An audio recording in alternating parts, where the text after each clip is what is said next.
Hello everyone, my name is Laura. We'll do a presentation about interprofessional communication in hospice care. First, let's go over some aspects of hospice care.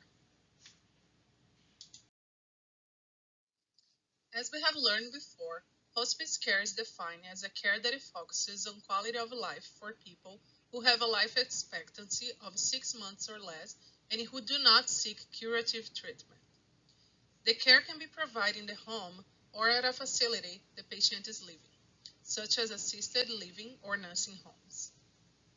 The goal of a hospice care for the patient is to sustain quality of life, relief from symptoms, side effects, and pain.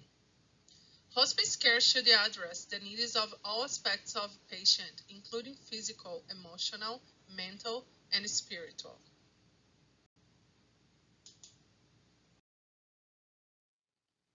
According to federal law, hospice care requires a healthcare team that includes at least a medical director, nurse, social worker, and chaplain. However, as we can see in this picture, other roles may be included as well, such as bereavement counselor, volunteers, or a hospice aide.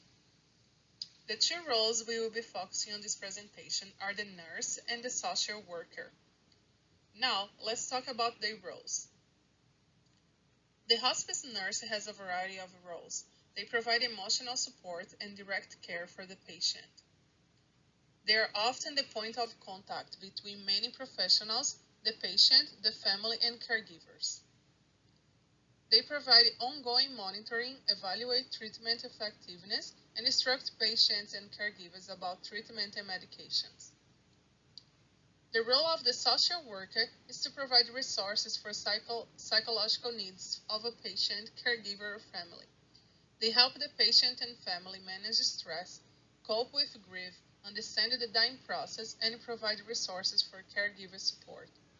They can also help patients with the practical aspects of hospice care, including, for example, indicating how and where to obtain medical equipment. They also assist with post-death arrangements, such as funerals. Hi everyone, my name is Liz. I will talk about one interprofessional communication problem between registered nurses and social workers in hospice setting. A major component of hospice care are interdisciplinary team meetings. They usually occur at least once per week and can usually last about 1 to 2 hours. These meetings are meant to be a collaborative dialogue between all team members in order to provide holistic care and address all of the patients, caregivers, and families' needs and concerns. However, a major communication problem between nurses and social workers during interdisciplinary team meetings is unequal patient information sharing. Social workers often feel like they do not receive sufficient information and spend less time communicating information than nurses during meetings. Research has shown that medical professionals, including registered nurses, tend to withhold essential medical information from social workers, which substantially reduces the chance of social workers to influence multidisciplinary practice. This can include information such as patient comments that point to a possible psychological need. If a social worker is not informed of these assessments from the nurse, they will be unable to provide resources that would benefit the patient or their caregivers. Research has also shown that during meetings, nurses tend to dominate the conversation. Social workers therefore do not receive sufficient amount of time to provide their input on the patient and their needs. If social workers do not provide their expert input on the patient, then the nurse will not be aware of the patient's psychological needs very well. Therefore, won't be able to deliver care accordingly to address those needs. In addition, if social workers are not given enough time to speak during interdisciplinary team meetings, nurses may attempt to take over the role of the social worker in addressing the patient's psychological needs. However, some psychological needs are best addressed by the social workers who are more trained in this area. As a result, patient psychological needs are not adequately met. Next slide, please.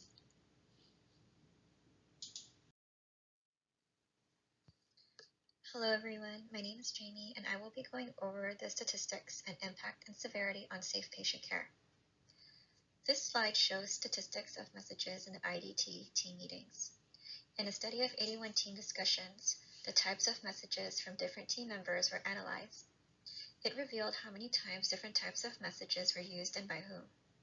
Although there were different types of messages, we focused on one-up messages since it is not conducive to collaborative care because it is aimed at gaining control of the communication exchange. There were a total of 1,917 messages among the team members. Since the focus is between the nurse and the social worker, we will focus on the numbers between these two disciplines. Out of those messages, nurses had a total of 1,089. That's 56.8% of the conversation, with 458 being one-up messages. And social workers had a total of 284 messages. That's only 14.8% of the conversation, with 113 being one-up messages. This shows that nurses lead the IDT meetings and have most control. Next slide, please.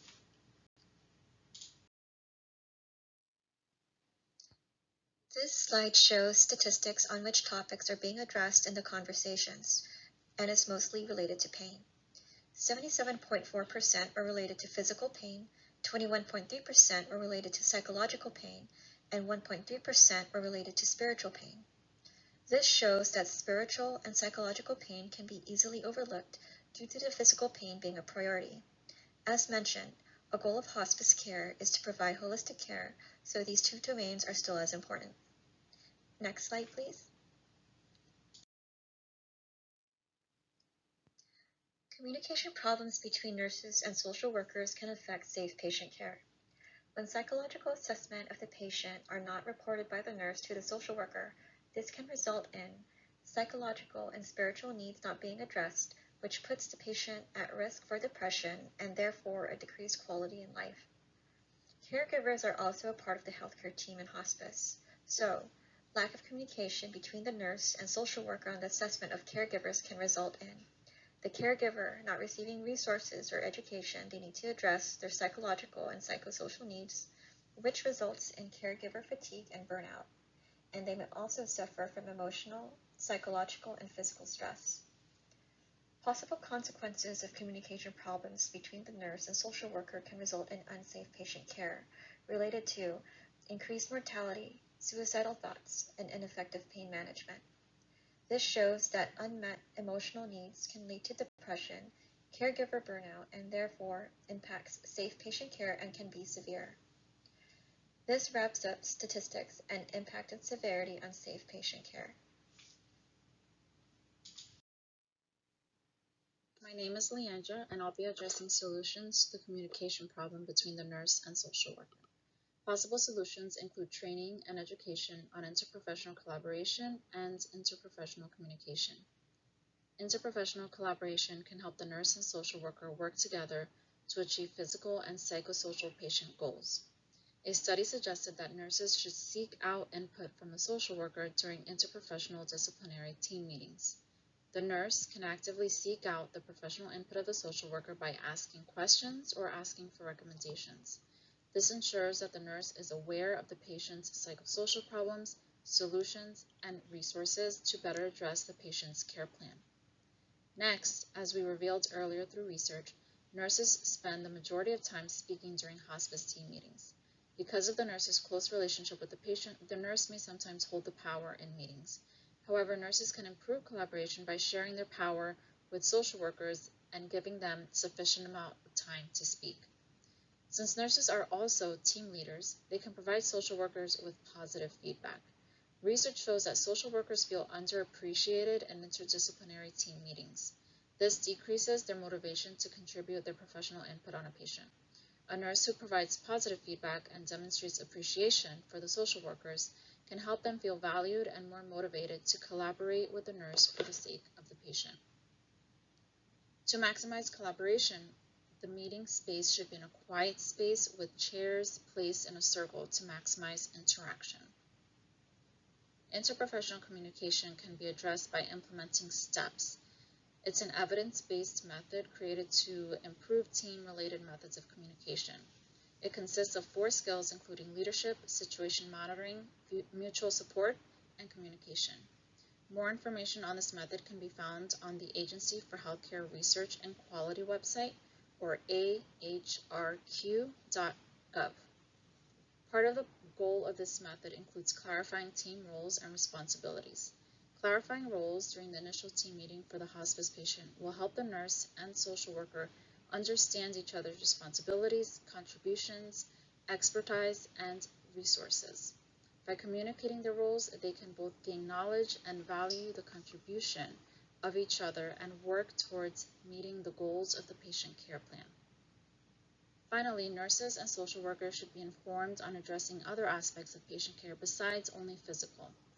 Nurses and social workers should both assess, document, and verbalize both physical and psychosocial observations during team meetings so that all aspects of patient care can be addressed. Education on collaboration and communication can improve interprofessional communication between the nurse and social worker. Thank you everyone for watching, and let us know if you have any questions.